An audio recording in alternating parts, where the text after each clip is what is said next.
Hacedor de estrellas. Olaf Stapledon. Capítulos 6 y 7.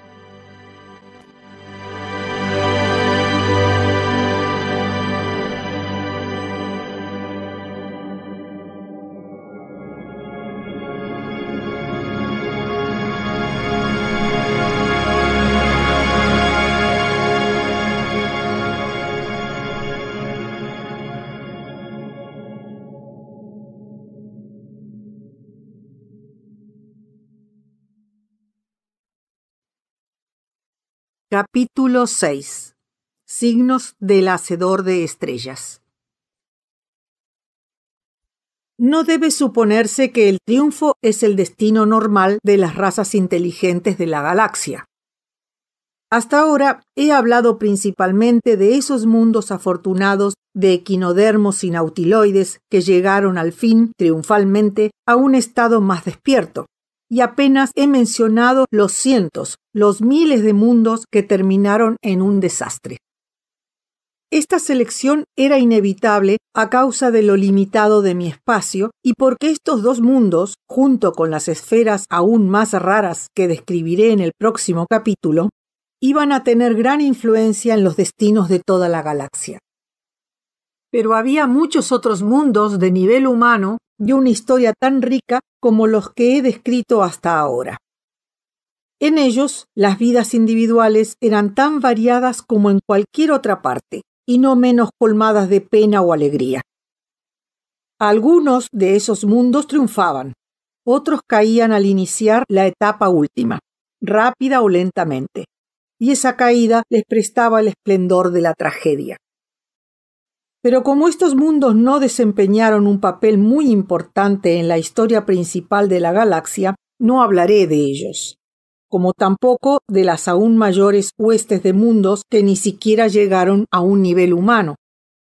Si me detuviera en narrar sus aventuras y desventuras, cometería el mismo error del historiador que trata de describir las vidas privadas y no atiende a la trama de toda la comunidad. Ya he dicho que a medida que aumentaba nuestra experiencia de la destrucción de los mundos, la prodigalidad y la aparente falta de designio del universo nos desanimaba cada vez más.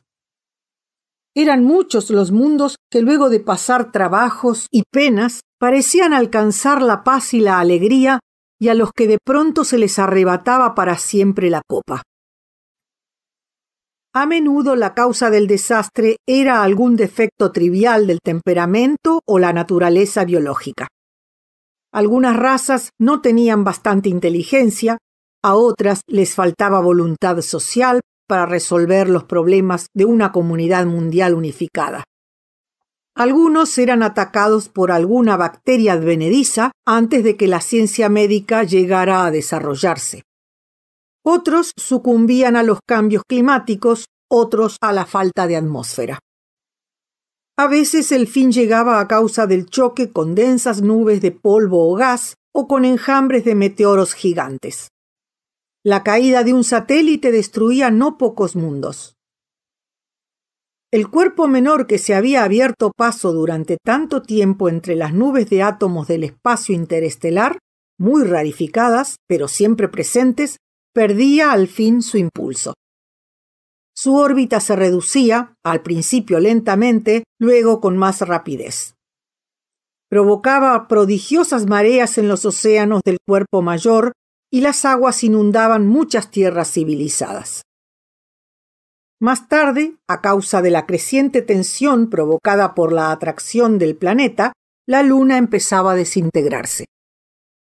Primero arrojaba sus océanos en un diluvio sobre las cabezas de los hombres, luego sus montañas, y luego los titánicos y ardientes fragmentos de su núcleo. Si el fin del mundo no llegaba de ninguno de estos modos, entonces inevitablemente, aunque quizás solo en los últimos días de la galaxia, ocurría algún otro desastre. La propia órbita del planeta se contraía fatalmente, y acercaba tanto el mundo a su sol que la vida no podía adaptarse a las nuevas condiciones y todas las criaturas morían abrasadas. Mientras asistíamos a estos enormes desastres, sentimos muchas veces espanto, terror, horror. La agonía de piedad que nos inspiraban los últimos supervivientes fue parte de nuestra educación. Los más desarrollados de estos mundos no necesitaban de nuestra compasión, pues sus habitantes parecían capaces de admitir el fin de todo lo que amaban con un sentimiento de paz y aún con una alegría curiosamente inconmovible que en aquella etapa de nuestra aventura nosotros no podíamos comprender. Y solo unos pocos de esa gran hueste de mundos llegaban a abrirse paso hasta la paz social y la plenitud que todos buscaban a tientas. En los mundos más bajos, además, pocos eran los individuos que obtenían alguna satisfacción de la vida, aun en los estrechos límites de su propia e imperfecta naturaleza. Sin duda, uno o dos, aquí y allí, en casi todos los mundos, encontraban no solo la felicidad, sino también esa alegría que supera toda comprensión. Pero a nosotros, abrumados por el sufrimiento y la futileza de 1 millar de razas, nos parecía que esta misma alegría, este éxtasis, ya fuese sentido por individuos aislados o por mundos enteros, debía de ser condenado al fin y al cabo como falso. Ese privado e insólito bienestar espiritual debía de haber actuado además como una droga, pues quienes lo habían conocido parecían insensibles al horror. El motivo que impulsaba nuestra peregrinación había sido el anhelo que alguna vez llevó a los hombres de la tierra a buscar a Dios. Sí, todos nosotros habíamos dejado nuestros planetas natales para descubrir si en el cosmos, en su totalidad, ese espíritu que nuestros corazones conocían oscuramente y apreciaban de algún modo, ese espíritu que en la tierra a veces llamamos humano, era el Señor del universo, o un proscrito, un ser poderoso o un crucificado. Y ahora nos parecía cada vez más evidente que si el cosmos tenía algún señor, no era ese espíritu, sino algún otro, y que el crear la fuente inagotable de los mundos no había tenido las intenciones de un padre, sino otras, extrañas, inhumanas, oscuras. Sin embargo, no solo sentíamos espanto, sino también el anhelo creciente de ver y enfrentar sin temor el espíritu del cosmos, cualquiera fuese éste. Pues a medida que proseguíamos nuestra peregrinación, pasando una y otra vez de la tragedia a la farsa, de la farsa a la gloria, de la gloria a la tragedia final, sentíamos más y más que algo terrible, algo sagrado y al mismo tiempo increíblemente atroz y letal, esperaba secretamente más allá de nuestro alcance. Una y otra vez nos sentíamos desgarrados por el horror y la fascinación, una furia moral contra el universo o el hacedor de estrellas y una adoración irracional. Observaríamos el mismo conflicto en todos los mundos de nuestra misma estatura mental. Mientras examinábamos estos mundos y las fases de su pasado crecimiento y nos acercábamos a tientas como mejor podíamos al próximo plano de desarrollo espiritual, llegamos al fin a entender claramente las primeras etapas de esa peregrinación en cualquiera de los mundos conocidos. Aún en las primeras edades de todo el mundo normal e inteligente, hay en algunas mentes un impulso a buscar y alabar algo universal. Al principio este impulso se confundía con la necesidad de sentir protección de algún alto poder. Las criaturas teorizan inevitablemente y sostienen que el objeto admirado debe ser el poder mismo, y que la adoración es un acto meramente propiciatorio. De este modo llegan a concebir un todopoderoso tirano del universo, con ellos mismos como hijos favoritos del tirano. Pero con el tiempo, los profetas comprenden claramente que el corazón no puede destinar sus alabanzas a un simple poder. Entonces, la teoría entroniza la sabiduría, la ley, la verdad. Y luego de siglos de obediencia a un fantasma dispensador de leyes, o a la misma legalidad divina, las criaturas descubren que estos conceptos son también inadecuados para describir la gloria indescriptible que el corazón encuentra y aprecia silenciosamente en todas las cosas. Pero luego, en todos los mundos que visitamos, se abrían distintos caminos. Algunos adoradores esperaban encontrarse cara a cara con su amortajado Dios solo mediante la meditación interior. Purgándose a sí mismos de todo deseo menor y trivial, esforzándose por verlo todo desapasionadamente y con una universal simpatía, esperaban identificarse con el espíritu del cosmos. A menudo recorrían un largo trayecto por el camino del perfeccionamiento y el despertar. Pero a causa de esta misma absorción interior, la mayoría de ellos se hacía insensible a los sufrimientos de sus semejantes menos despiertos y no se interesaba en las empresas comunes de la especie. En no pocos mundos, las mentes más vitales recorrían este camino del espíritu. Y como la raza dedicaba casi toda su atención a la vida interior, no había progreso material y social. Las ciencias físicas y biológicas no se desarrollaban. La energía mecánica era un poder desconocido y lo mismo las ciencias médicas. Consecuentemente, estos mundos estaban estancados y tarde o temprano sucumbían a accidentes que no hubiera costado mucho prevenir. Había otro sendero de devoción abierto a criaturas de temperamento más práctico. Estas, en todos los mundos, prestaban una deleitada atención al universo que las rodeaba y descubrían perfectamente un objeto de adoración en las personas de sus semejantes y en el lazo comunal de comprensión y amor mutuos. El amor estaba en ellos y en los otros por encima de todas las cosas. Y sus profetas les decían que el espíritu universal que ellos siempre habían adorado, el Creador, el Todopoderoso, el Omnipotente, era también amor. Amar al prójimo era servir al Dios amor. Y así, durante toda una época, corta o larga, lucharon por el amor y por pertenecerse unos a otros. Tejieron teorías en defensa de la teoría del Dios amor. Nombraron sacerdotes y edificaron templos para servir al amor. Y como anhelaban la inmortalidad, se les dijo que el amor era el sendero para alcanzar la vida eterna. Y así el amor, que no busca recompensa, era mal interpretado. En la mayoría de los mundos, estas mentes prácticas dominaban a los teorizadores. Tarde o temprano, la curiosidad práctica y las necesidades económicas producían las ciencias materiales. Examinándolo todo con los instrumentos de estas ciencias, se descubría que en ninguna parte, ni en el átomo, ni en la galaxia, ni siquiera en el corazón del hombre, había signos del Dios amor.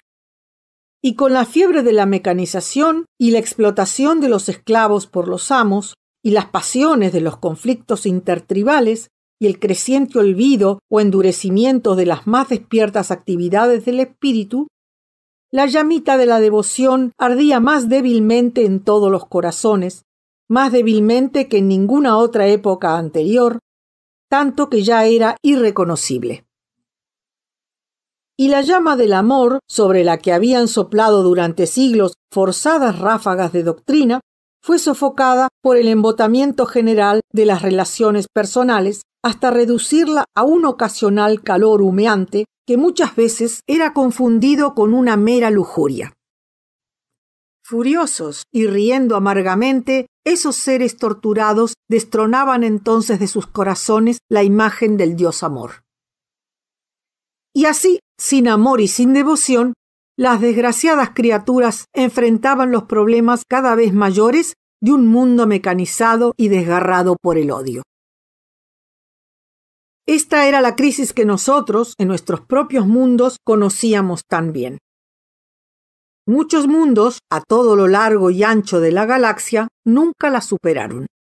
Pero en unos pocos, algún milagro que no alcanzábamos a entender claramente, alzaba las mentes comunes a un plano mental superior. Más tarde hablaré de esto. Mientras tanto, solo diré que en los pocos mundos donde así ocurría, advertíamos invariablemente, antes de que las mentes de ese mundo se pusieran fuera de nuestro alcance, un nuevo sentimiento acerca del universo, un sentimiento que nos costaba compartir. Solo cuando aprendimos a evocar en nosotros mismos algo de ese sentimiento, pudimos seguir los destinos de esos mundos. Pero a medida que avanzábamos en nuestra peregrinación, nuestros propios deseos empezaron a cambiar. Llegamos a preguntarnos si en nuestra pretensión de que el universo reverenciase el espíritu divinamente humano, que tanto apreciábamos en nosotros mismos y en nuestros semejantes de todos los mundos, no revelaría una cierta impiedad. Exigimos desde entonces cada vez menos que el amor tuviera su trono entre las estrellas. Deseamos cada vez más viajar simplemente, abriendo nuestros corazones a una aceptación sin reservas de cualquier verdad que entrara en los límites de nuestra comprensión. En la última parte de esta fase primera de nuestra peregrinación, hubo un momento en que, pensando y sintiendo juntos, nos dijimos unos a otros: si el hacedor de estrellas es amor, sabemos que esto debe estar bien. Pero si no es amor, si es alguna otra cosa, algún espíritu inhumano, esto está bien. Y si no es nada, si las estrellas y todo lo demás no son sus criaturas y subsisten por sí mismas, y si el espíritu adorado no es más que una exquisita creación de nuestras mentes, entonces, y otra vez, todo esto está bien. Esto y ninguna otra posibilidad. Pues no podemos saber si el amor ocupa su posición más alta en el trono o en la cruz. No podemos saber qué espíritu gobierna, pues en el trono se sienta la oscuridad. Sabemos, hemos visto, que en la disipación de los astros el amor es crucificado, y justamente probándose a sí mismo y para la gloria del trono. Nuestros corazones reverencian el amor y todo lo que es humano.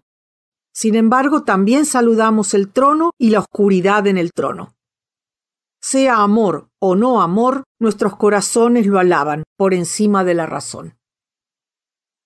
Pero antes de que nuestros corazones pudieran acordarse apropiadamente a este sentimiento raro y nuevo, aún teníamos mucho que andar en la comprensión de los mundos de nivel humano.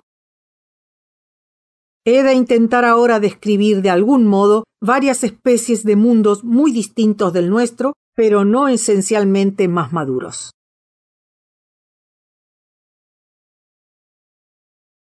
Capítulo 7. Más mundos.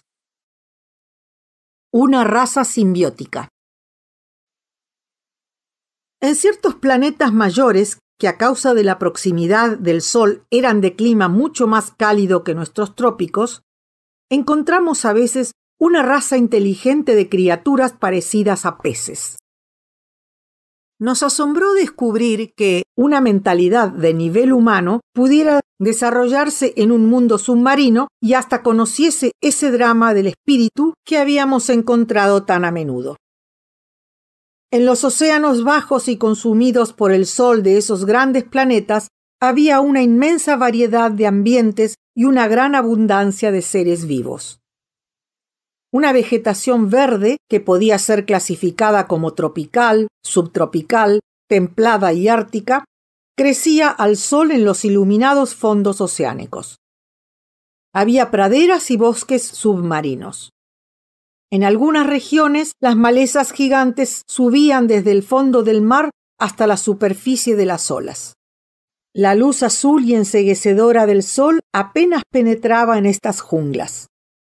Inmensas formaciones como arrecifes de coral, atravesadas por pasajes donde se apretaban las más distintas especies, alzaban sus agujas y torrecillas a la superficie.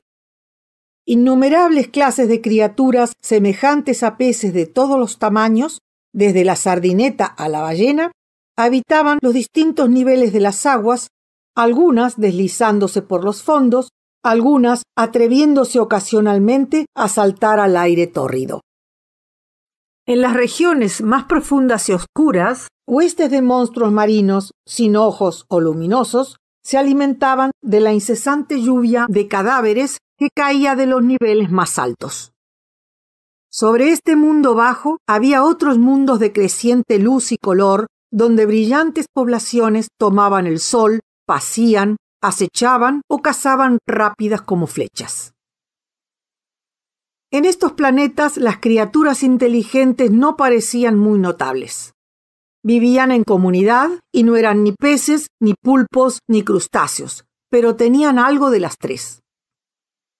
Estaban equipadas con tentáculos, ojos penetrantes y un sutil cerebro. Hacían nidos de algas en los huecos de coral o edificaban fuertes de mampostería de coral. En este mundo, con el correr de los años, aparecían trampas, armas, herramientas, una agricultura submarina, obras de un arte primitivo, ritos de religiones primitivas. Luego seguiría el típico desarrollo fluctuante del espíritu, del barbarismo a la civilización.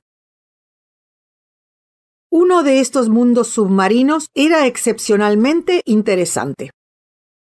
En los primeros tiempos de la vida de la galaxia, aun cuando pocas estrellas se habían condensado, pasando del tipo gigante al solar, y los nacimientos planetarios eran aún escasos, una estrella doble y una simple se habían acercado cada vez más, tendiéndose mutuamente unos ardientes filamentos, y creando así una progenie de planetas.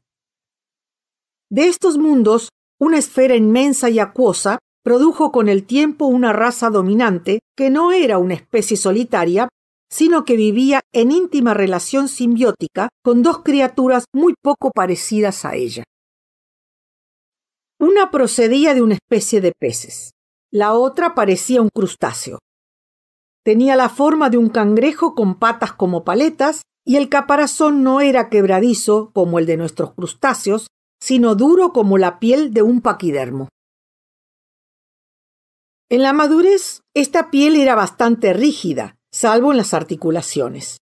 Pero en la juventud era más flexible y permitía el crecimiento del cerebro. Esta criatura vivía en las costas y en las aguas costeras de muchas islas del planeta. Ambas especies eran mentalmente de un nivel humano, aunque todas tenían un temperamento y una habilidad específicos. En tiempos primitivos, las dos especies habían alcanzado, siguiendo caminos propios y cada una en uno de los hemisferios del acuoso planeta, lo que podría llamarse la última etapa de la mentalidad subhumana. Luego se habían puesto en contacto y habían luchado desesperadamente. El campo de batalla fue las agujas bajas de la costa. Los crustáceos, aunque anfibios de algún modo, no podían pasar mucho tiempo bajo el agua.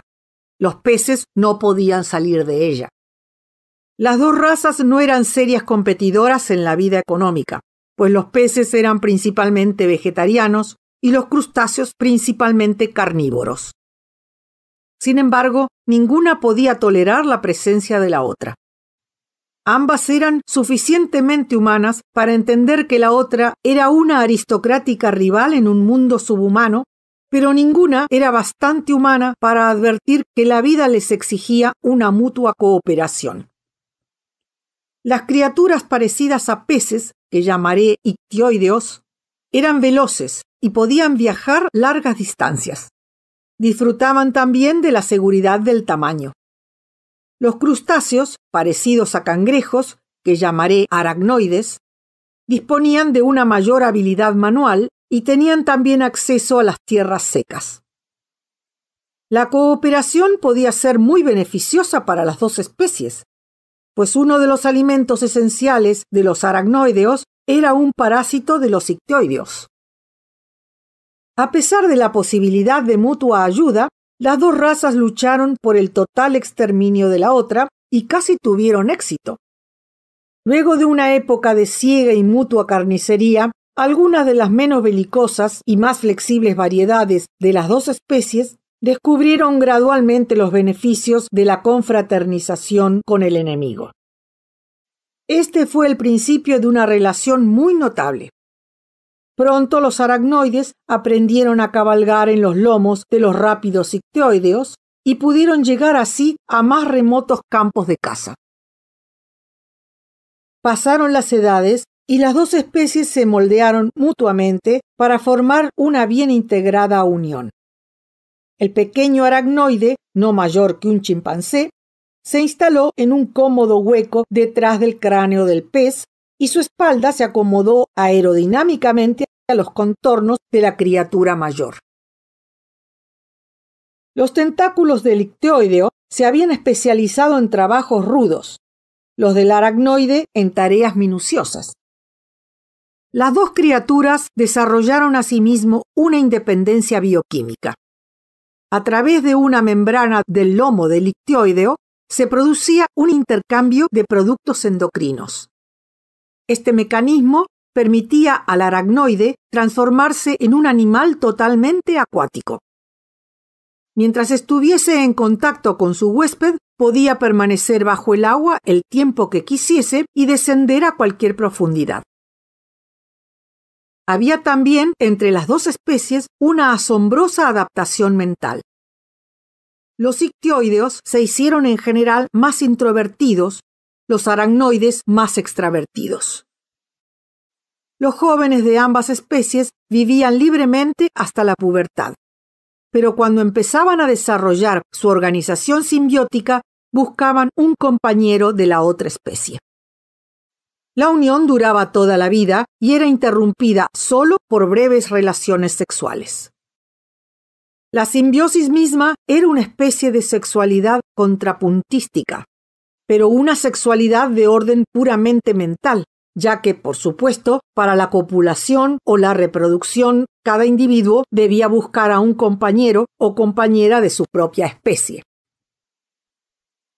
Descubrimos, sin embargo, que aún en esta relación simbiótica, la pareja estaba formada invariablemente por un macho de una especie y una hembra de la otra. Y el macho, cualquiera fuese su especie, demostraba una devoción paternal por los hijos de su simbiótica compañera. No tengo espacio para describir la extraordinaria reciprocidad mental de estas raras parejas.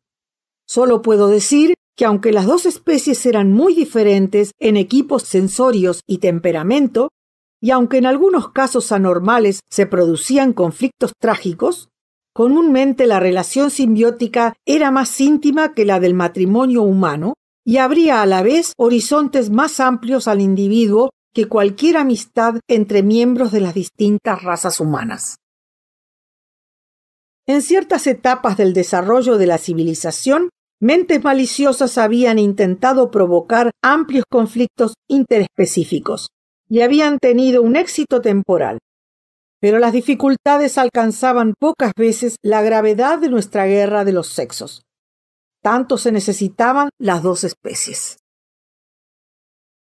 Ambas habían contribuido a la cultura de aquel mundo, aunque no siempre de modo igual. En los trabajos creadores, una de las partes ponía sobre todo originalidad. La otra criticaba y limitaba. Eran raras las obras en que un miembro desempeñara un papel enteramente pasivo.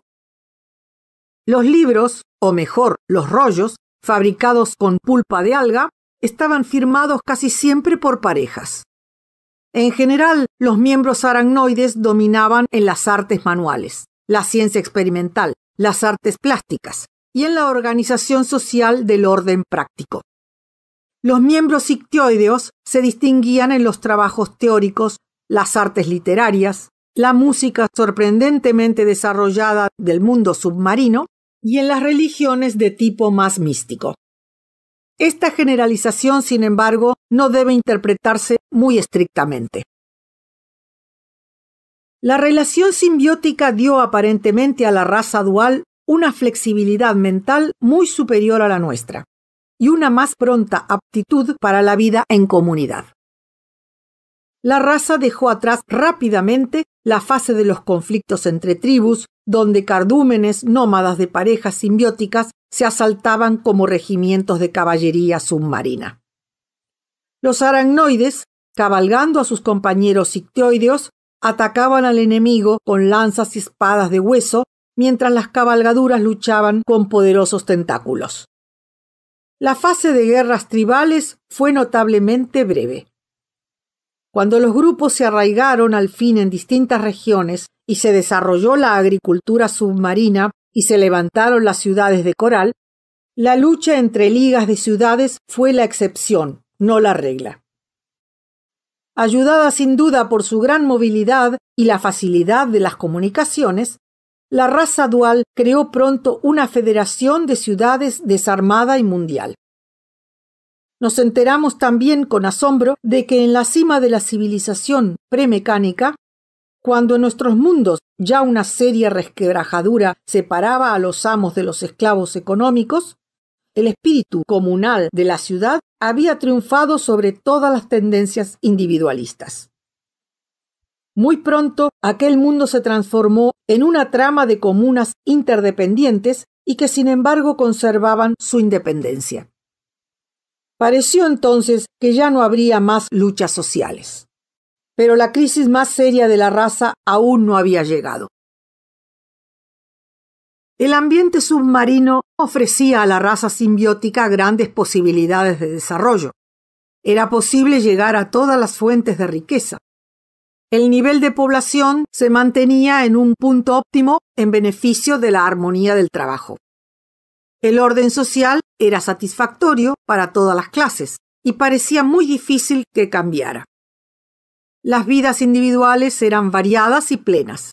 La cultura, con los fundamentos de una gran tradición, era ahora enteramente una minuciosa investigación de los grandes campos del pensamiento, explorados ya por reverenciados antepasados bajo la inspiración divina, se decía, de la deidad simbiótica.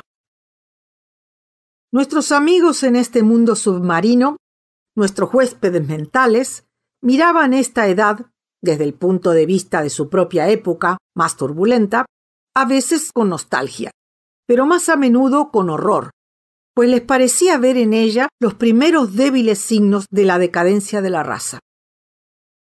Tan perfectamente se había acomodado la raza a aquel ambiente inmutable que la inteligencia y la agudeza ya no eran estimables y pronto empezarían a desaparecer. Pero el destino había decretado otra cosa. En un mundo submarino, la posibilidad de obtener energía mecánica era remota. Pero los aracnoides, se recordará, eran capaces de vivir fuera del agua. En épocas anteriores a la simbiosis, sus antepasados habían emergido periódicamente visitando las islas en el tiempo del galanteo, la maternidad o cuando perseguían alguna presa. La capacidad para respirar aire había declinado desde aquellos días, pero nunca la habían perdido enteramente. Todos los aracnoides salían aún a la superficie para acoplarse y para dedicarse a una cierta gimnasia ritual. De esta última nació el gran descubrimiento que cambiaría el curso de la historia.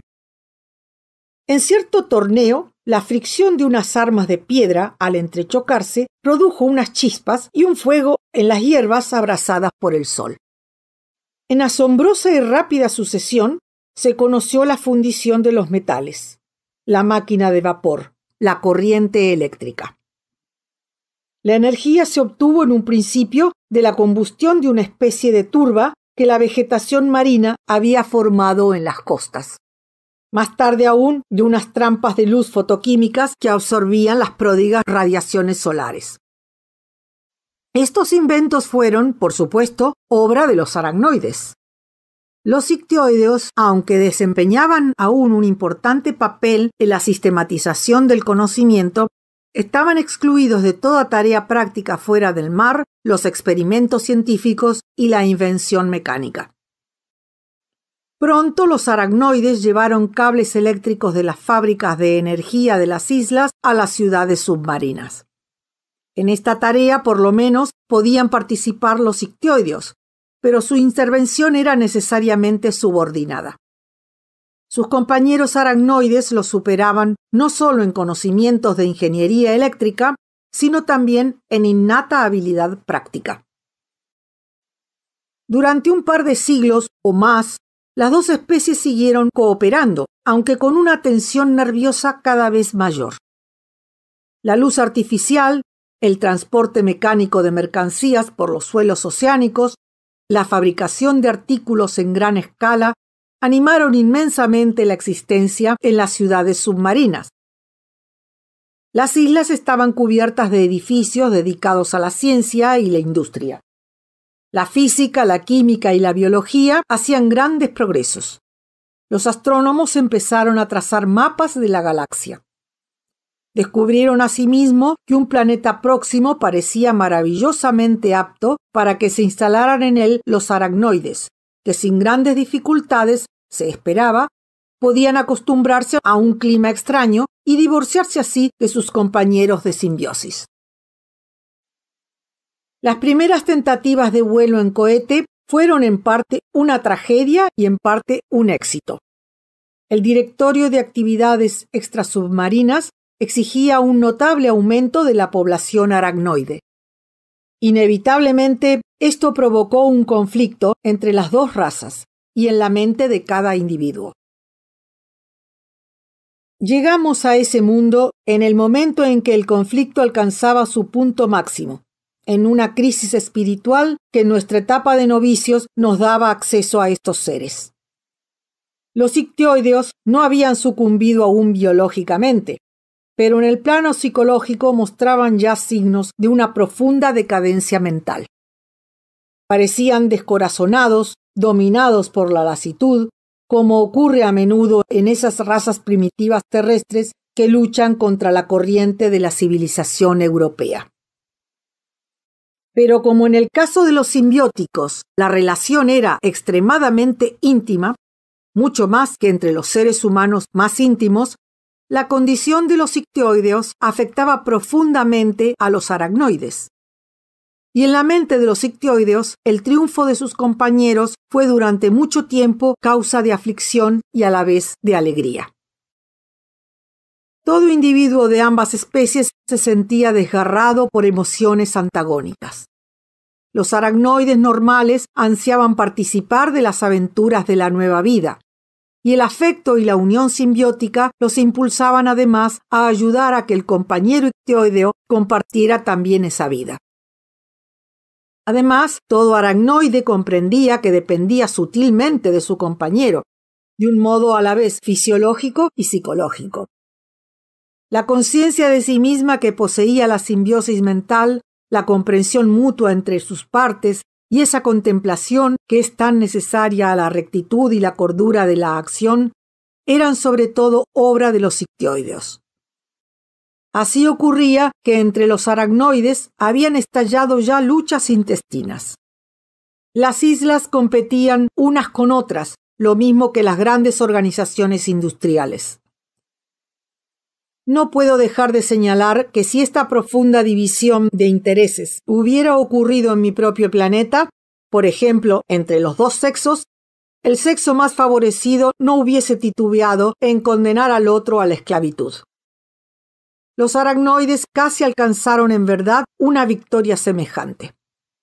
Cuando una unión se disolvía, cada miembro intentaba suministrarse con alguna droga las sustancias químicas que la simbiosis proporcionaba normalmente. Pero no había sustitutos para la dependencia mental, y las partes divorciadas estaban sujetas a desórdenes mentales serios, ya sutiles o flagrantes. Sin embargo, hubo muchos otros que crecieron y se desarrollaron sin conocer la relación simbiótica.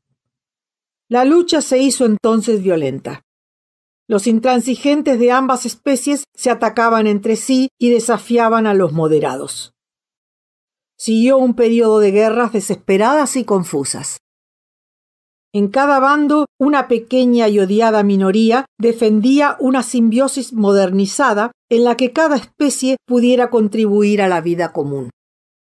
Muchos de estos reformistas fueron mártires de su fe. La victoria hubiera correspondido con el tiempo a los aracnoides, pues ellos dominaban las fuentes de energía. Pero pronto se comprobó que la tentativa de romper los lazos simbióticos no era tan fácil como había parecido.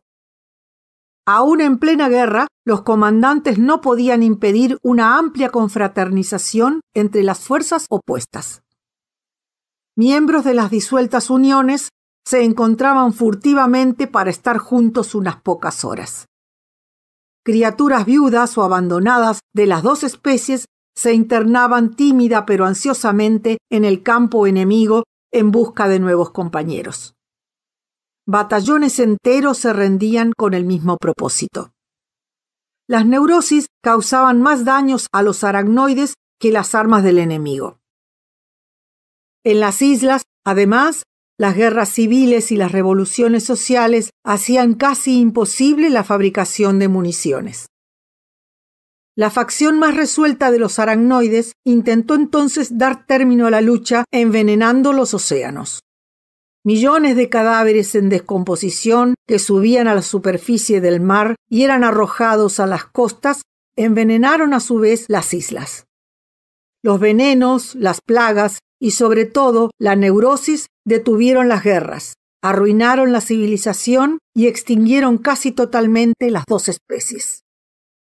Los rascacielos abandonados que se amontonaban en las islas empezaron a derrumbarse.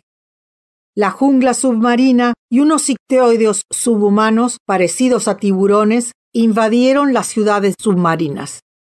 La delicada trama del conocimiento empezó a desintegrarse en fragmentos de superstición. Así llegó al fin la oportunidad para los que abogaban por una simbiosis modernizada.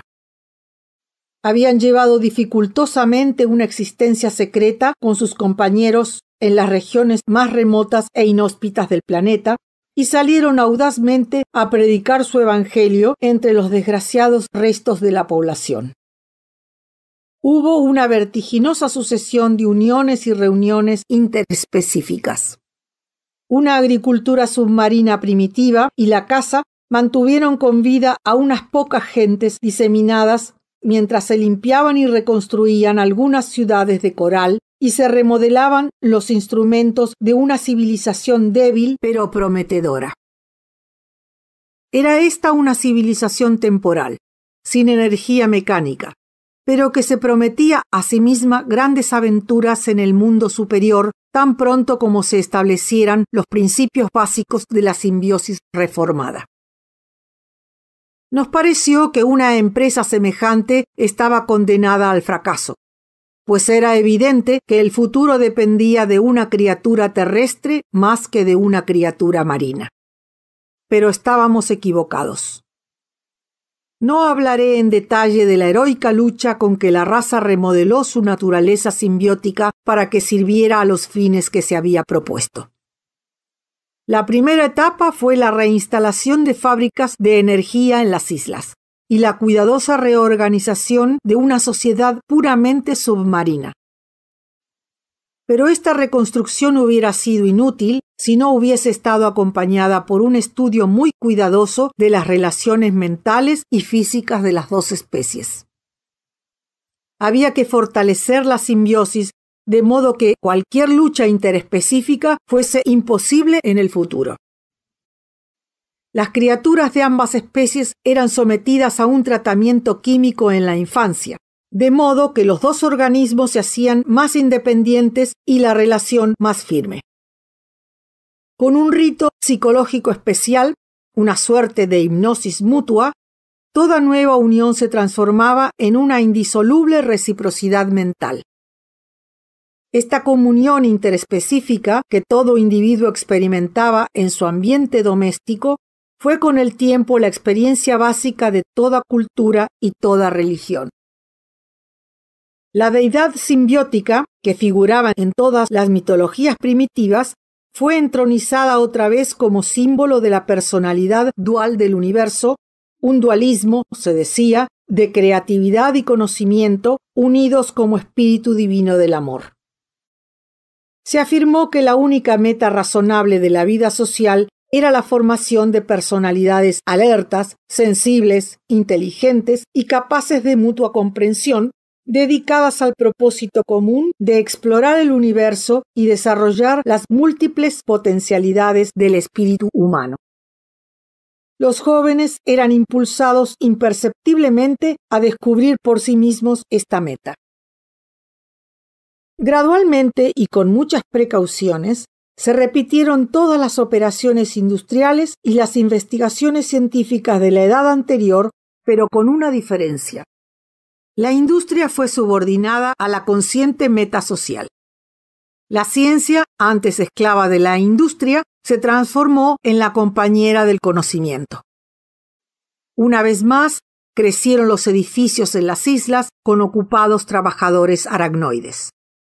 Pero en todas las aguas bajas de las costas había unos vastos panales de habitaciones donde los miembros simbióticos descansaban y se refrescaban con sus compañeros.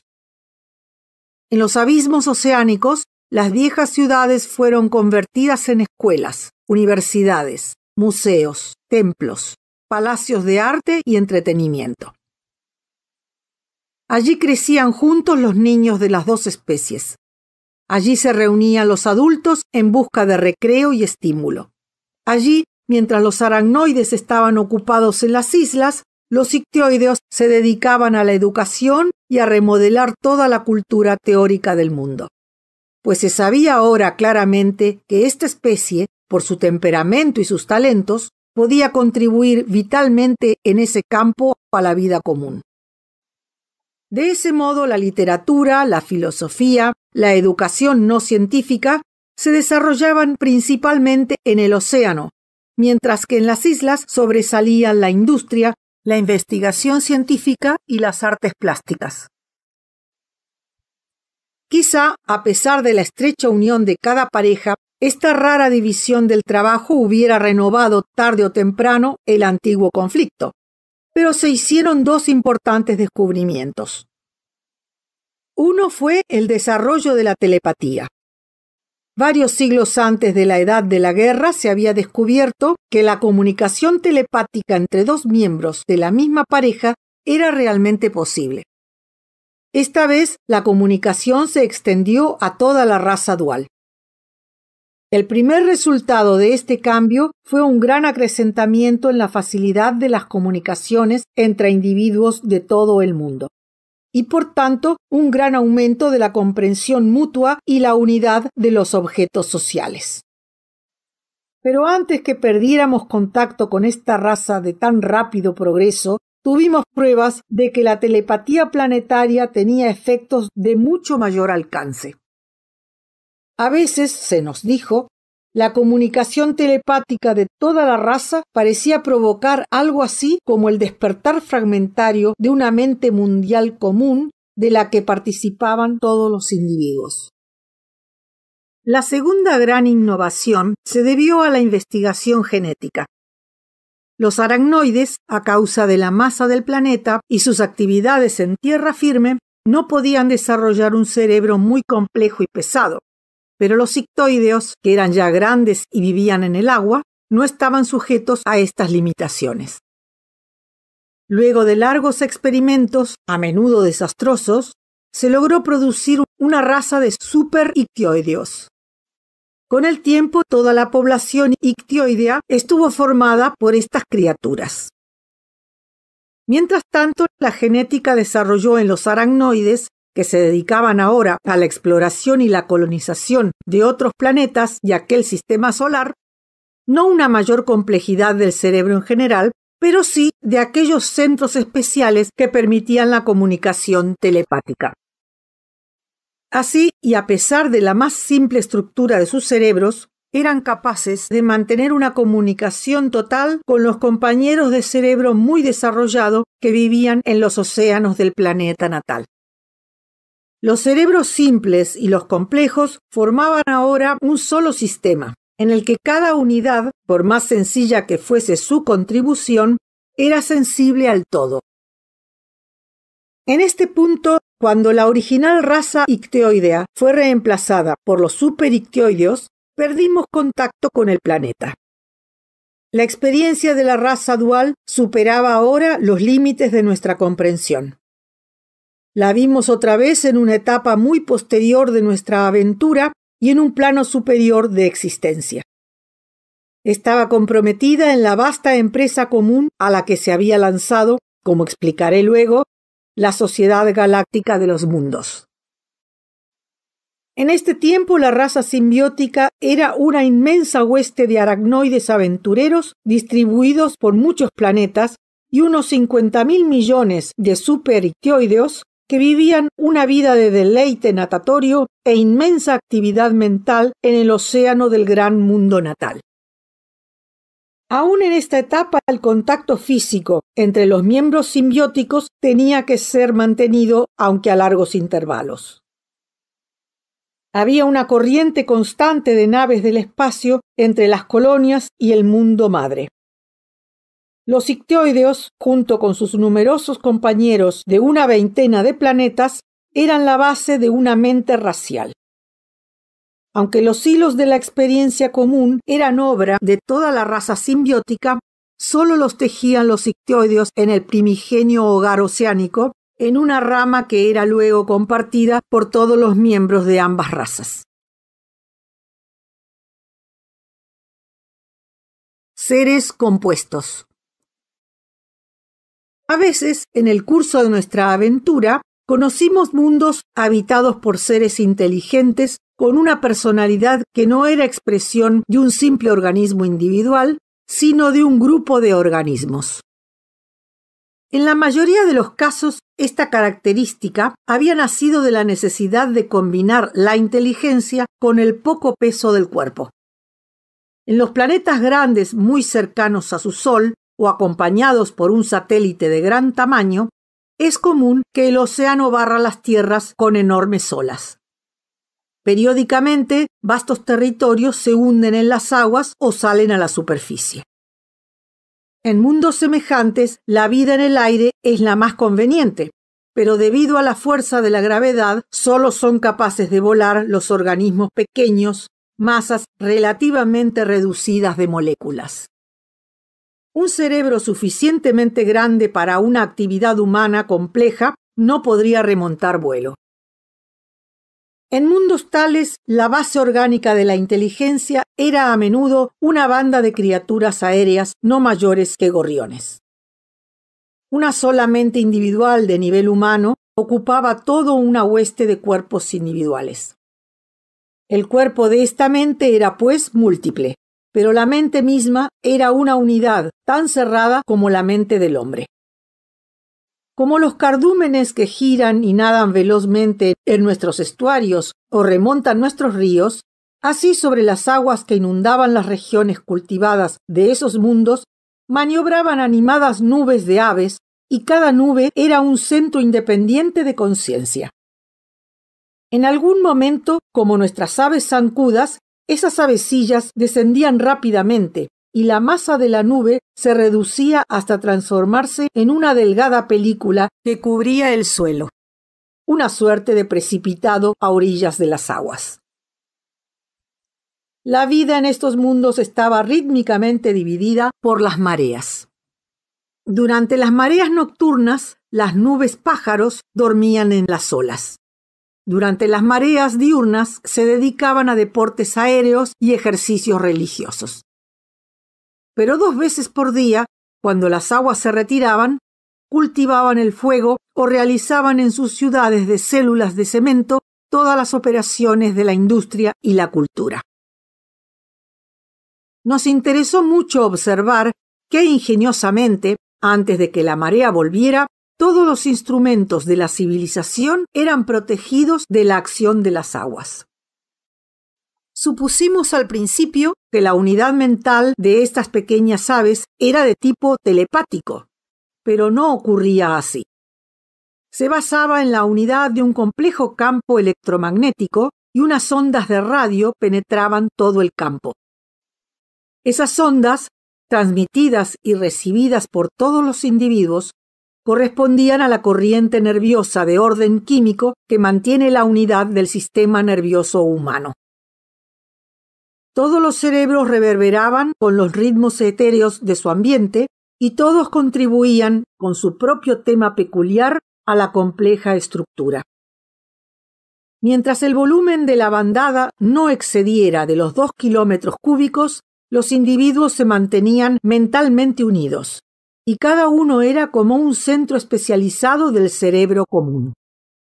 Pero si alguno era separado de la bandada, como ocurría a menudo con el tiempo tormentoso, perdía el contacto mental con los otros y se transformaba en una mente aislada de muy bajo nivel. En realidad degeneraba hasta ser un simple animal guiado solo por el instinto o un sistema de reflejos que lo impulsaban a recobrar el contacto con la bandada. Puede imaginarse fácilmente que la vida mental de estos seres compuestos era muy distinta de todo lo que habíamos conocido hasta entonces. Distinta y, sin embargo, similar. Como el hombre, la nube ave conocía la ira y el miedo, el hambre y el apetito sexual, el amor personal y todas las pasiones del rebaño. Pero en medio de estas experiencias se parecía tan poco a todo lo que habíamos visto que nos costó reconocerlas. El sexo, por ejemplo, era algo muy sorprendente. Todas las nubes eran bisexuales, con algunos centenares de individuos, machos y hembras, indiferentes entre sí, pero muy sensibles a la presencia de las otras nubes aves. Descubrimos que esos seres, curiosamente múltiples, sentían el deleite y la turbación del contacto corporal no solo en el acto sexual mismo de los miembros especializados, sino también con la más exquisita sutileza en la interfusión de dos nubes volantes durante la gimnasia del cortejo aéreo. Más importante para nosotros que esta superficial similitud era la esencial paridad del nivel mental. Ciertamente, no hubiéramos llegado a ese mundo si no hubiese sido por la similitud que había entre la etapa evolutiva de las nubes aves y la que conocíamos tan bien en nuestros propios mundos. Pues cada una de estas móviles nubes mentales de avecillas era en realidad aproximadamente un individuo de nuestro propio orden espiritual, a veces una bestia y a veces un ángel, capaz de los éxtasis del amor y el odio hacia otras nubes aves, capaz de sabiduría y locura, y de toda la gama de las pasiones humanas, desde la más sucia de las bajezas hasta el éxtasis contemplativo. Indagando como mejor podíamos más allá de esa formal similitud de espíritu que nos había acercado a las nubes aves, descubrimos dolorosamente cómo ver con 1.000.000 de ojos a la vez, cómo sentir la textura de la atmósfera con 1.000.000 de alas. Aprendimos a interpretar las imágenes compuestas de los pantanos y marismas y las grandes regiones agrícolas que la marea irrigaba 2 veces por día. Admiramos las grandes turbinas accionadas por las mareas y el sistema del transporte eléctrico. Descubrimos que los bosques de grandes mástiles y minaretes de cemento y las plataformas elevadas construidas en las áreas de mareas más bajas eran sitios donde se atendía a los más jóvenes hasta que aprendían a volar. Poco a poco aprendimos a entender de algún modo el extraño pensamiento de aquellos raros seres, tan diferentes del nuestro en sus particularidades y sin embargo tan parecido en sus generalizaciones y en su significado. El tiempo apremia, y ni siquiera debo intentar esbozar la inmensa complejidad de los más desarrollados de estos mundos. Hay tanto que contar aún. Solo diré que la individualidad, muy precaria en estas nubes aves, era mejor estimada y valorada que entre nosotros. El peligro que amenazaba constantemente a estas nubes pájaros era el de la desintegración moral y física. Por este motivo, el ideal de un yo coherente era muy notable en todas sus culturas. Además, el peligro de que el yo de una nube ave fuese invadido y violado por sus prójimos, así como una estación de radio puede ser interferida por otra, obligaba a estas criaturas a cuidarse más que nosotros de las tentaciones del rebaño, de la pérdida del yo individual en la multitud de las nubes. Pero también, como este peligro era mantenido eficazmente a distancia, el ideal de una comunidad mundial se desarrolló entre estos seres sin ninguna lucha a muerte con la tribu mística, lucha que nosotros conocemos demasiado bien. La lucha se desarrollaba aquí entre el individualismo y los ideales paralelos de la comunidad mundial y la mente mundial. En el tiempo de nuestra visita ya asomaba este conflicto entre los dos partidos en todas las regiones del planeta. Los individualistas eran más fuertes en un hemisferio, donde perseguían a todos los defensores del ideal de la mente mundial y unían sus fuerzas para atacar a la otra parte del mundo. Aquí dominaba el partido de la mente mundial, no por medio de las armas, sino por lo que podría llamarse un bombardeo de ondas de radio. Las ondas etéreas que emitía el partido se imponían a todos los recalcitrantes. El radiobombardeo desintegraba mentalmente a los rebeldes o los absorbía intactos en el sistema de radio de la comunidad. La guerra que siguió luego nos pareció asombrosa. Los individualistas usaban artillería y gas venenoso. El partido de la mente mundial no empleaba tanto las armas como la radio, que ellos, pero no sus enemigos, podían manejar con efecto irresistible. Tanto se aumentó el poder del sistema de radio y tanto se lo adaptó a la receptividad fisiológica de las unidades aéreas que los individualistas no tuvieron tiempo de causar muchos daños. Pronto se descubrieron sumergidos, por así decir, en un abrumador torrente de estímulos radiales. Los cuerpos compuestos de las unidades aéreas fueron destruidos, si se habían especializado para la guerra, o reorganizados en nuevas nubes leales a la mente mundial. Poco después de la derrota de los individualistas, perdimos contacto con esta raza. Las experiencias y los problemas sociales de la joven mente mundial nos eran incomprensibles. No volvimos a encontrarlos hasta una etapa muy posterior de nuestra aventura. Otros mundos habitados por nubes aves fueron menos afortunados.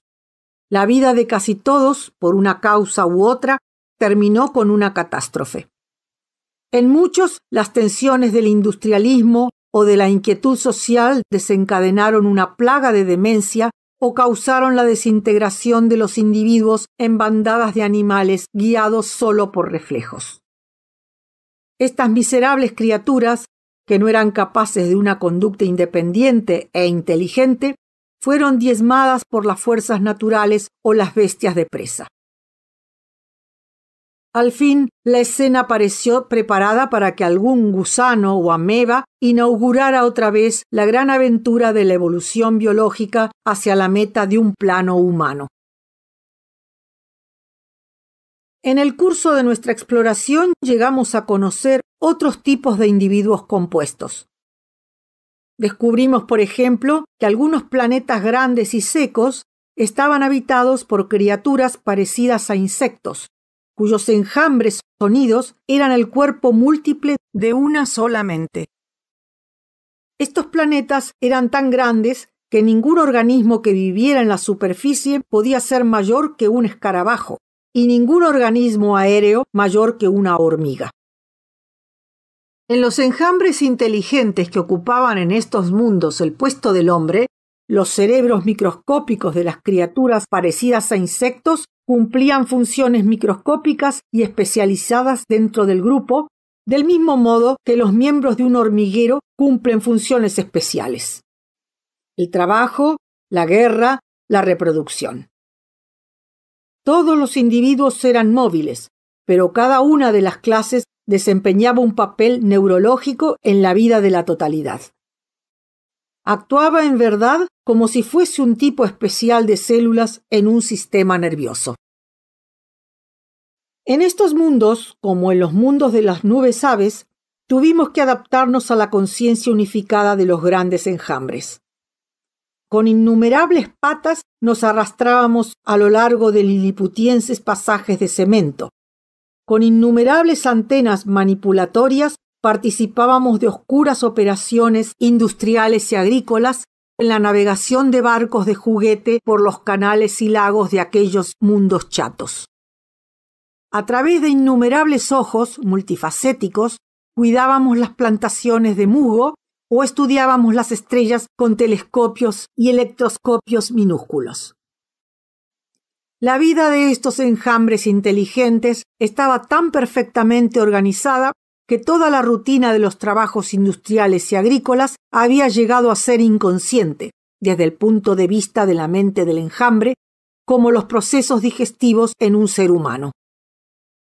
Las pequeñas unidades insectoideas cumplían estas operaciones conscientemente, aunque sin entender su significado, pero la mente del enjambre no era capaz de dirigirlas. Esta mente atendía solo a las actividades que exigían un dominio consciente unificado, como inventos teóricos y prácticos de toda especie e investigaciones mentales y físicas.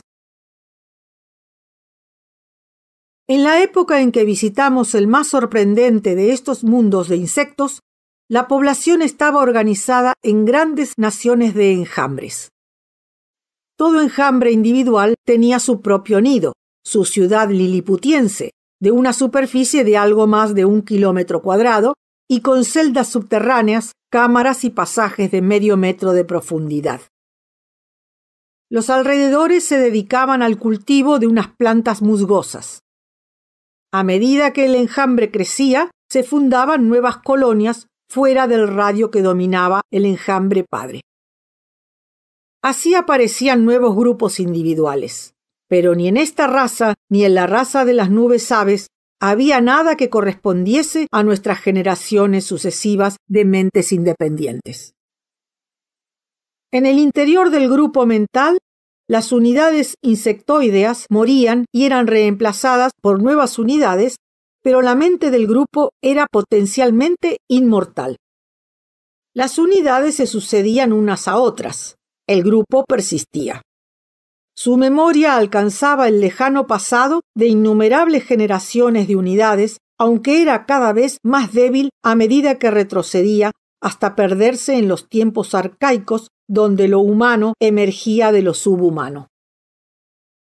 De este modo, los enjambres civilizados tenían vagos y fragmentarios recuerdos de todos los períodos históricos. La civilización había transformado los viejos y desordenados habitáculos en ciudades subterráneas cuidadosamente planificadas. Había cambiado los viejos canales de irrigación en una extensa red de canales que comunicaban entre sí los distritos. Había introducido la energía mecánica basada en la combustión de materias vegetales. Había fundido metales extraídos de afloramientos y depósitos aluviales.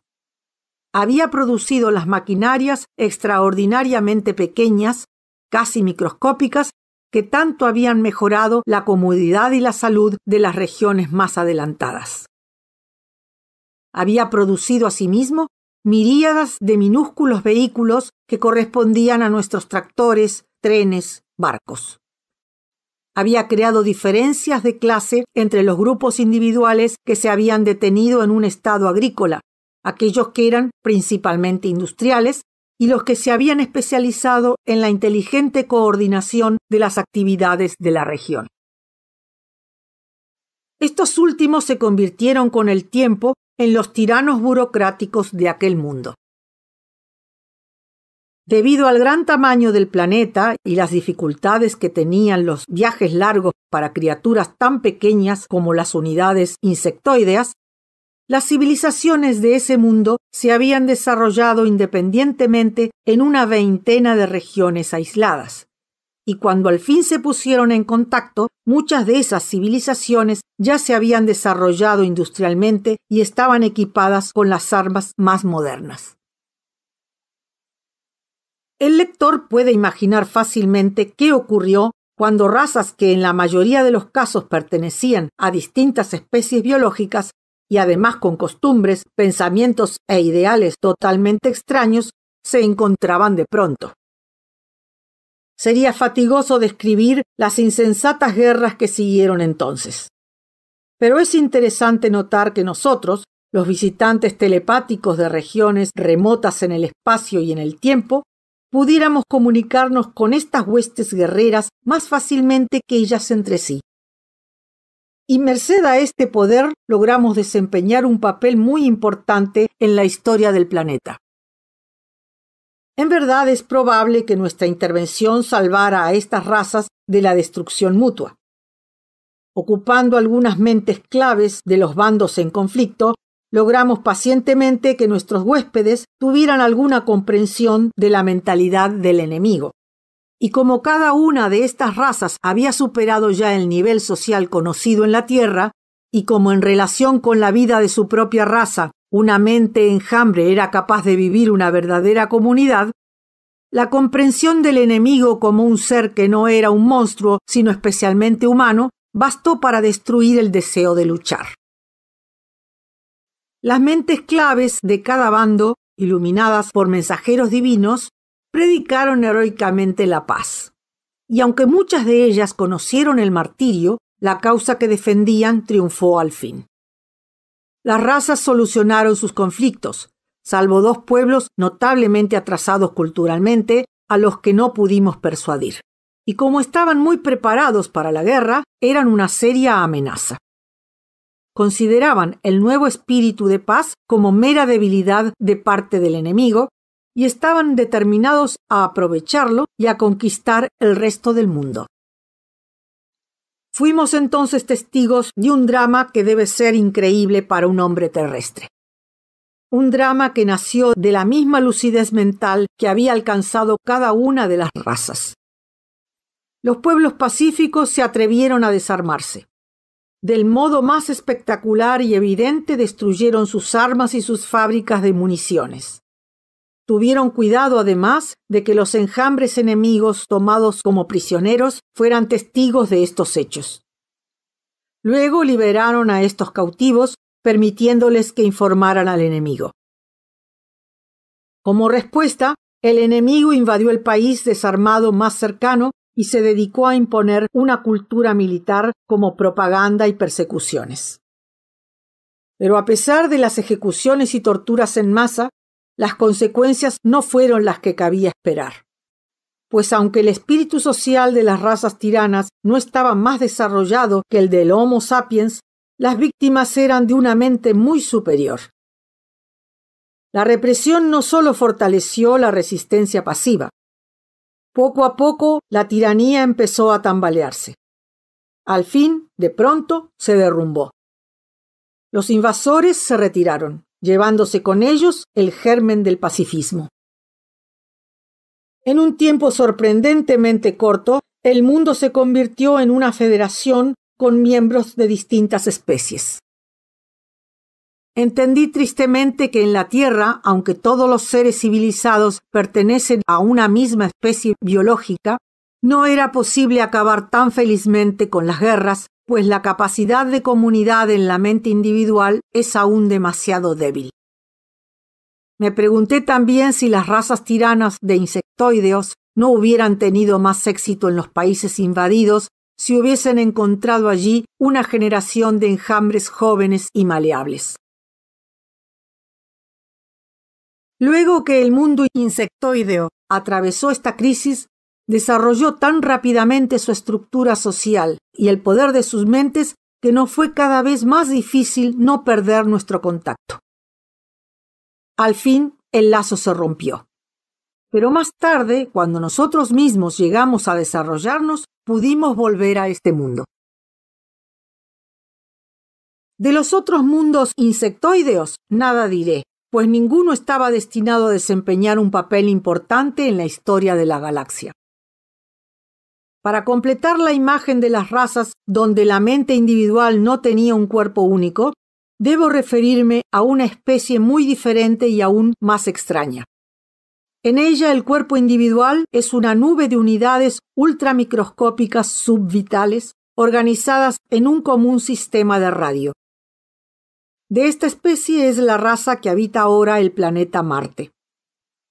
Como ya he descrito en otro libro, estos seres y las trágicas relaciones que tuvieron con nuestros descendientes en el remoto futuro, nada diré de ellos aquí, salvo que no los encontramos hasta una etapa muy posterior de nuestra aventura, cuando adquirimos el poder de llegar a criaturas de una condición espiritual muy distinta de la nuestra.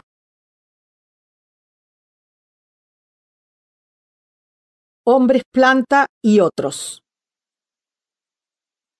Antes de pasar a contar la historia de nuestra galaxia como un todo, dentro de los límites de mi comprensión, debo mencionar otra clase muy extraña de mundo. Encontramos solo algunos ejemplos de este tipo, y entre ellos pocos habían sobrevivido cuando la crisis galáctica alcanzó su clímax. Pero uno, por lo menos, tuvo, o tendrá, gran influencia en el desarrollo del espíritu de esta dramática era. En ciertos planetas pequeños que un sol próximo inundaba de luz y calor, la evolución siguió un curso muy distinto de aquel que nos era familiar. No había organismos separados con funciones vegetales o animales. Todo organismo era a la vez vegetal y animal. En tales mundos, los organismos más evolucionados eran hierbas gigantescas y móviles, pero los torrentes de radiación solar aceleraban el tiempo de sus vidas, que era mucho más rápido que el de nuestras plantas. Decir que parecían hierbas puede ser engañoso, pues parecían también animales. Tenían un número regular de miembros y un cuerpo de forma definida, pero la piel era verde o con rayas verdes y llevaban, aquí o allí, de acuerdo con la especie, grandes masas de follaje. A causa de la escasa fuerza de gravedad de esos planetas, los animales plantas sostenían a menudo vastas superestructuras en troncos o miembros muy delgados. En general, los que eran móviles tenían menos hojas que los de hábitos aproximadamente sedentarios. En estos mundos pequeños y calurosos, la turbulenta circulación de agua y aire provocaba rápidos cambios cotidianos en el estado del suelo. A causa de las tormentas e inundaciones, era conveniente que los organismos de estos mundos pudieran ir de un lado a otro. Consecuentemente, las primeras plantas, que debido a la abundancia de radiación solar podían almacenar energía suficiente para una vida de moderada actividad muscular, desarrollaron poderes de percepción y locomoción. En los tallos o el follaje aparecieron ojos y oídos vegetales, órganos vegetales del tacto, el olfato y el gusto. En cuanto a la locomoción, algunas plantas desenterraron simplemente las primeras raíces y así pudieron reptar de aquí para allá como gusanos. Otras ampliaron el follaje y flotaron en el viento. De estas últimas, y en el curso de los años, aparecieron verdaderas plantas voladoras. Mientras, las especies pedestres transformaron algunas raíces en piernas con músculos en pares de 4, 6 o 100. Las otras raíces se desarrollaron como herramientas de perforación, de modo que cuando la planta encontraba un sitio adecuado podía hundirlas rápidamente en el suelo. Pero había otro método que combinaba la locomoción y las raíces de un modo quizá aún más notable. La porción aérea del organismo se desprendía de sus raíces enterradas e iba por la tierra o el aire y al fin se aposentaba en suelo virgen. Cuando este suelo también se agotaba, buscaba un tercer suelo, y así sucesivamente, o regresaba a su sitio original, que por ese entonces ya debía haber recobrado su fertilidad, y se unía de nuevo a las dormidas raíces que despertaban otra vez a la vida.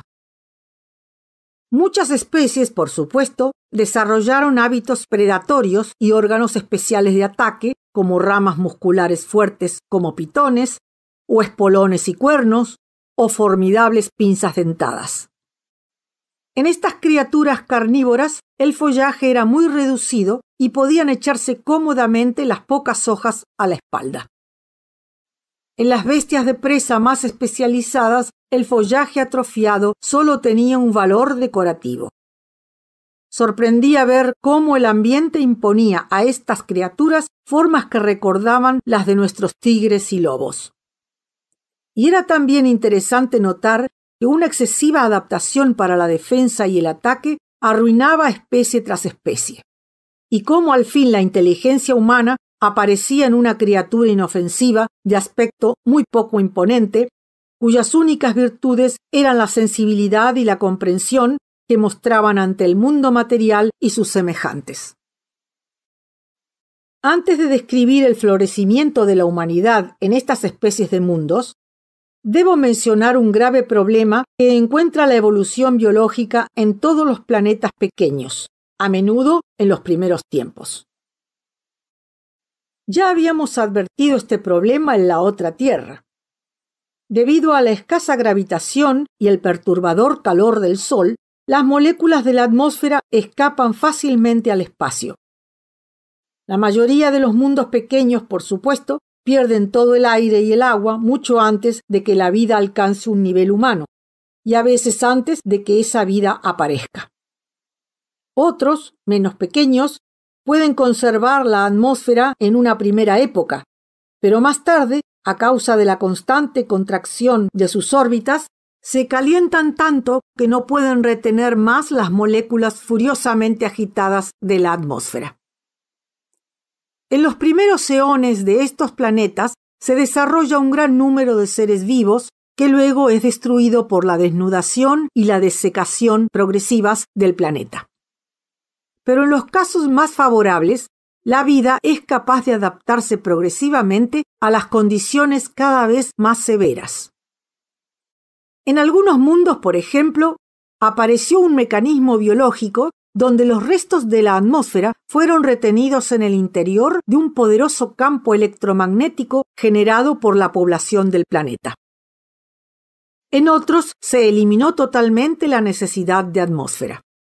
La fotosíntesis y todo el metabolismo se realizaban solo mediante líquidos.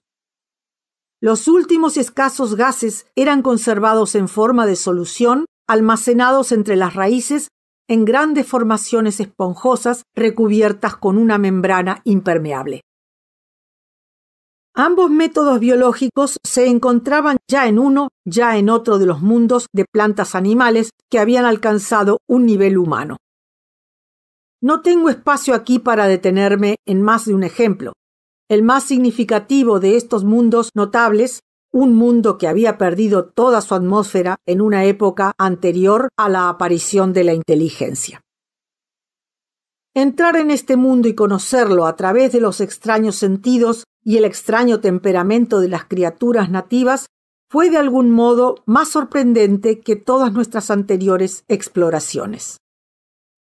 A causa de la completa ausencia de atmósfera, el cielo, aún a pleno sol, tenía la negrura del espacio interestelar y brillaban las estrellas.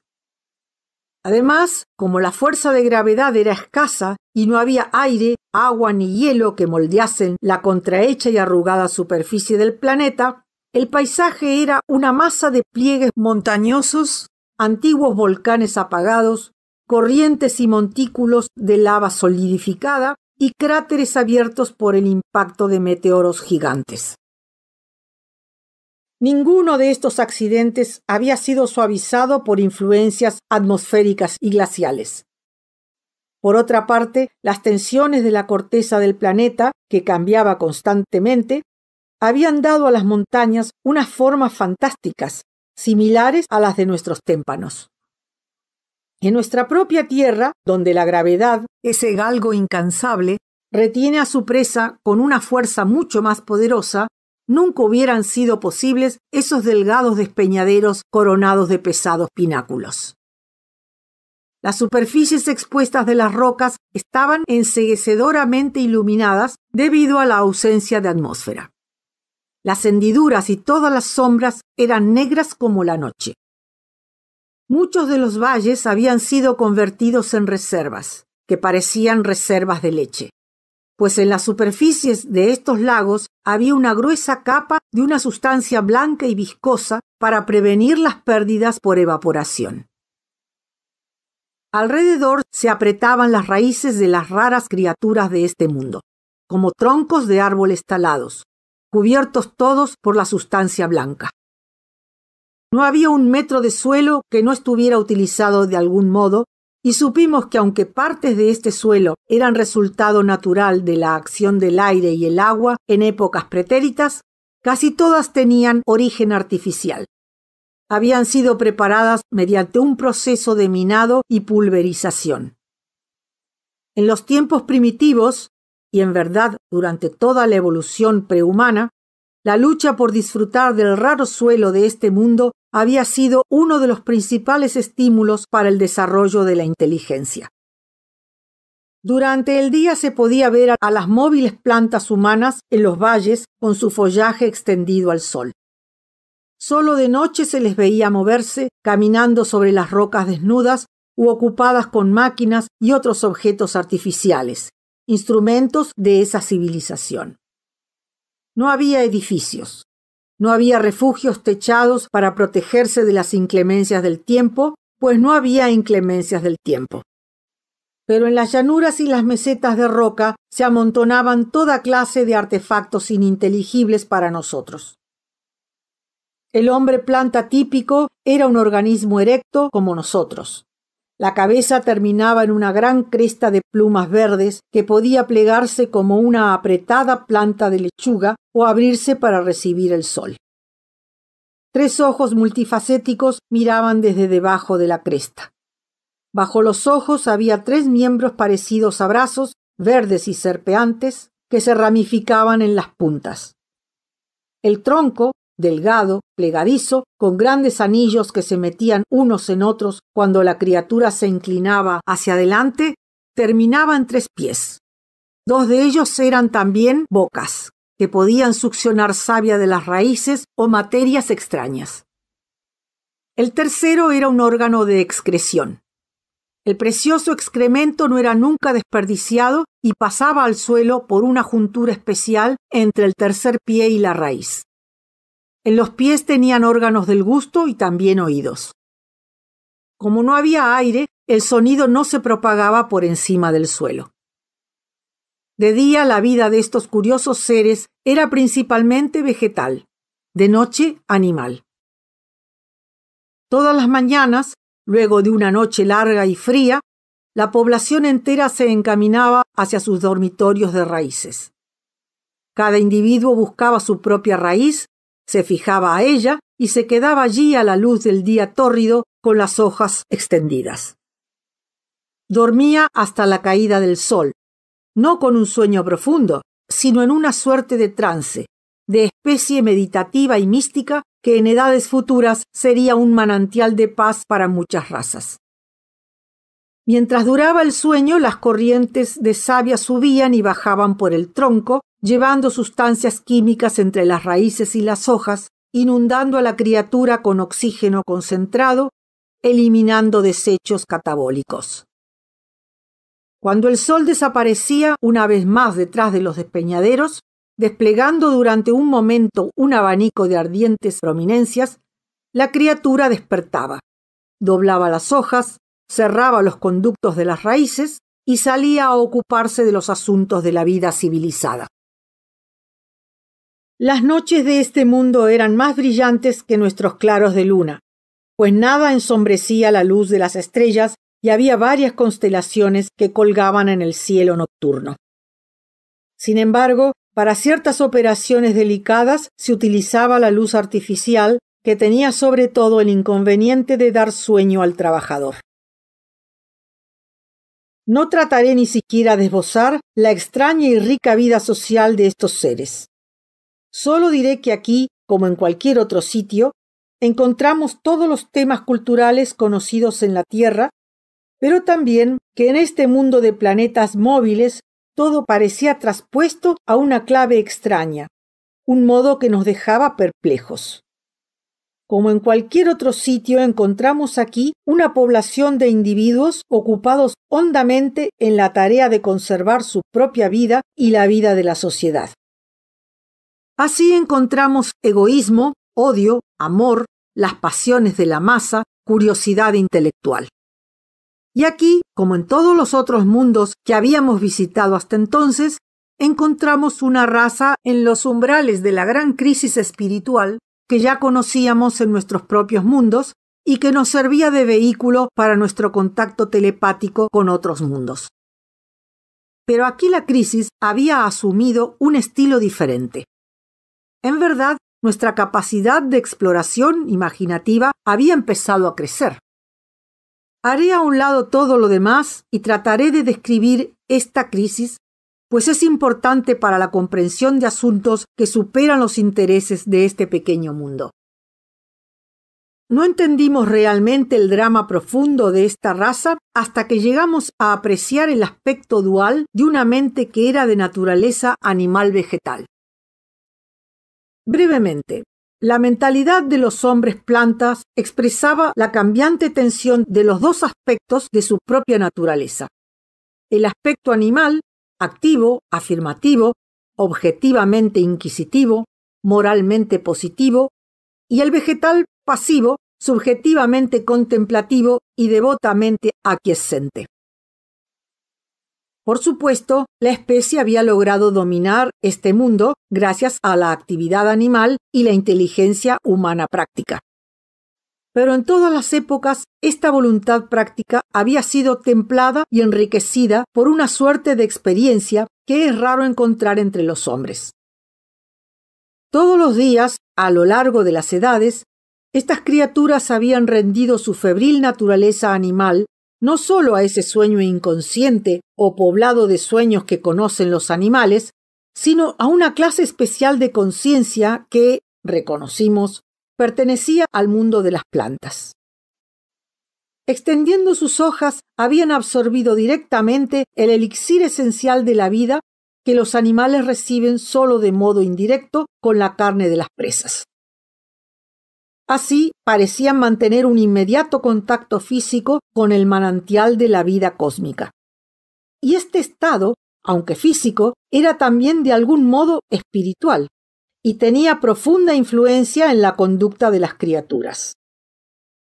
Si el lenguaje teológico fuese aceptable, podríamos denominar a esta experiencia un contacto espiritual con Dios.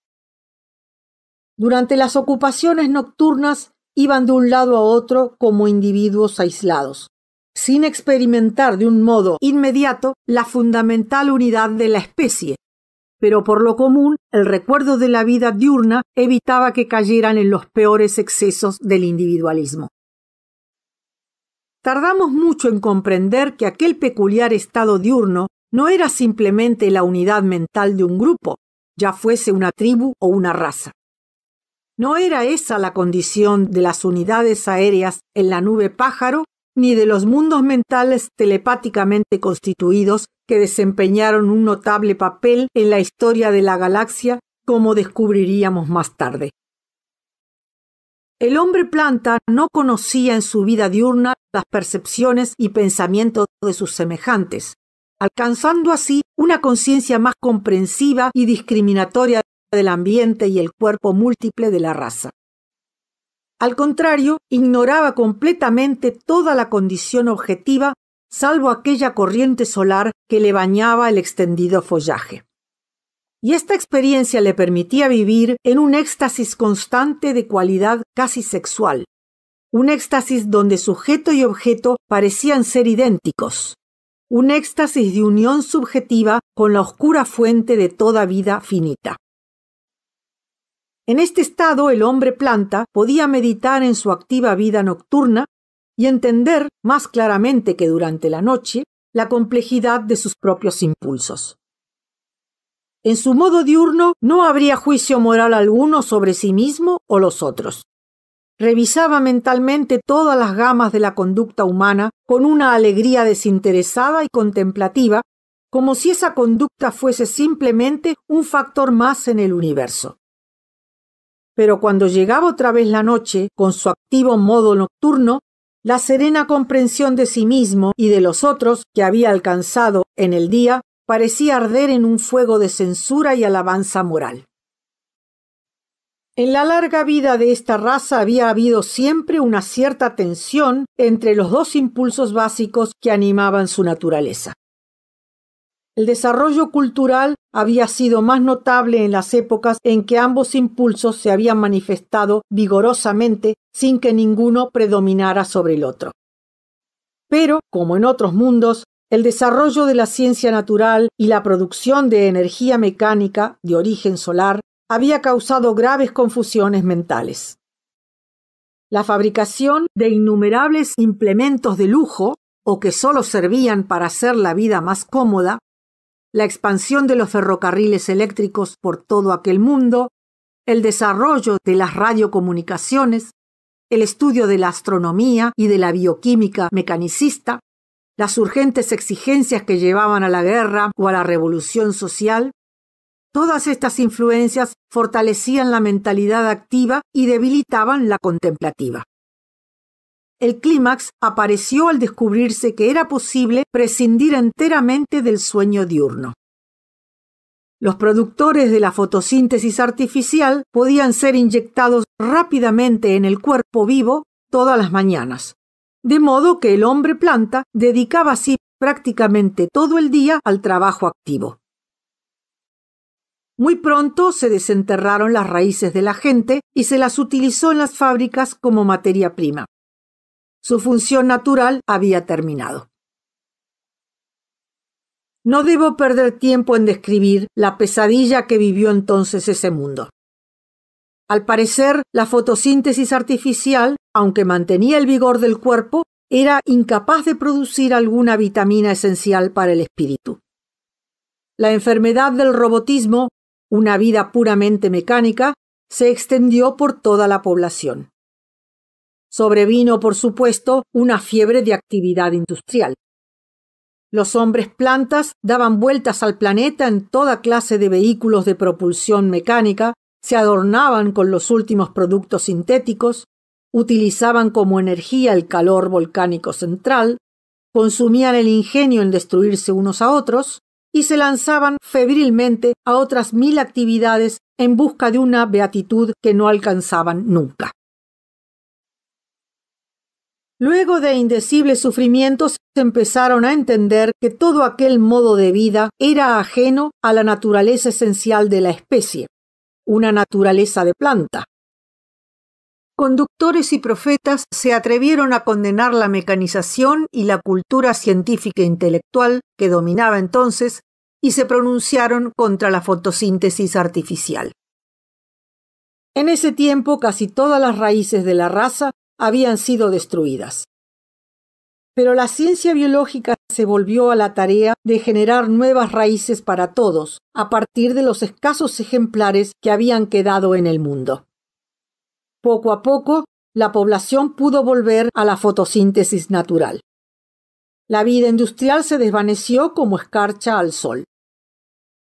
Al volver a la vieja alternativa de vida vegetal y animal, los hombres plantas, enfermos y fatigados luego de la larga fiebre de industrialismo, encontraron en la serena experiencia diurna una abrumadora alegría. La miseria de la vida reciente intensificaba, por contraste, el éxtasis de la experiencia vegetal. La penetración intelectual que las mentes más brillantes habían adquirido en la práctica del análisis científico se combinó con la revivida cualidad de la vida vegetal y la experiencia alcanzó así una nueva lucidez. Durante un corto tiempo vivieron en un nivel de claridad espiritual que iba a ser un ejemplo y un tesoro para los futuros eones de la galaxia. Pero aún en la vida más espiritual hay tentaciones. La fiebre extravagante del industrialismo y el intelectualismo habían envenenado de un modo tan sutil a los hombres planta que su rebelión contra esa fiebre los llevó demasiado lejos, haciéndolos caer en la trampa de una vida vegetal tan unilateral como antes lo había sido la vida animal. Poco a poco dedicaron menos energía y menos tiempo a tareas animales, hasta que al fin no solo pasaban los días como árboles, sino también las noches, y la inteligencia animal, manual, exploradora y activa murió en ellos para siempre. Durante un tiempo la raza vivió en un éxtasis cada vez más vago y confuso de unión pasiva con la fuente universal del ser. El antiguo y perfeccionado mecanismo biológico que preservaba en formas de solución los gases vitales del planeta siguió funcionando automáticamente sin necesidad de cuidados. Pero el industrialismo había hecho crecer demasiado la población del planeta, y las reservas de agua y gas cumplían trabajosamente sus funciones. Las sustancias circularon de un modo peligrosamente rápido. Poco a poco, el agua y otras sustancias volátiles escaparon del planeta. Poco a poco se agotaron las reservas, se secaron las esponjosas raíces y se marchitaron las hojas. Poco a poco, los beatíficos habitantes de este mundo, que ya habían perdido todo carácter humano, pasaron del éxtasis a la enfermedad, el desaliento, el aturdimiento y la muerte. Pero, como explicaré más adelante, su influencia llegó a modificar de algún modo la vida de la galaxia. Las humanidades vegetales, si puedo llamarlas así, demostraron ser algo bastante raro. Algunas habitaban mundos de una especie muy curiosa que no he mencionado hasta ahora. Como se sabe, un planeta pequeño cercano a su Sol tiende a girar cada vez más despacio a causa de la fuerza de atracción del astro. Sus días se hacen más y más largos hasta que al fin el planeta presenta constantemente una misma cara a su luminaria. No pocos planetas de este tipo a lo largo de toda la galaxia estaban habitados y en algunos vivían humanidades vegetales. Todos estos mundos no diurnos eran poco hospitalarios, pues un hemisferio era siempre extraordinariamente caliente y el otro extraordinariamente helado. La cara iluminada alcanzaba a veces la temperatura del plomo fundido. En la cara oscura, sin embargo, no había sustancia que pudiera mantenerse en estado líquido, pues la temperatura era siempre inferior en 1 o 2 grados al cero absoluto. Entre los dos hemisferios había un estrecho cinturón, o una mera cinta, que podríamos llamar zona templada. Aquí el sol inmenso e incendiario estaba siempre oculto en parte por el horizonte. A lo largo del lado más fresco de esta cinta, que no era alcanzada por los rayos criminales del sol y a la que llegaba la luz de la corona y algún calor conducido por el suelo desde la parte soleada, la vida no era invariablemente imposible. Antes de perder su rotación diurna, estos mundos habitados habían llegado ya a un punto notablemente alto de su evolución biológica. A medida que se alargaba el día, la vida tenía que adaptarse necesariamente a las extremas temperaturas del día y la noche. En los polos de estos planetas, si no estaban demasiado inclinados hacia la elíptica, la temperatura era bastante constante y se convertían pronto en ciudadelas desde donde las formas vivas se aventuraban a visitar regiones menos hospitalarias. Muchas especies lograron extenderse hasta cerca del ecuador con el simple método de enterrarse e invernar durante el día y la noche, saliendo solo a la superficie al alba y al anochecer, y lanzándose entonces a una furiosa actividad.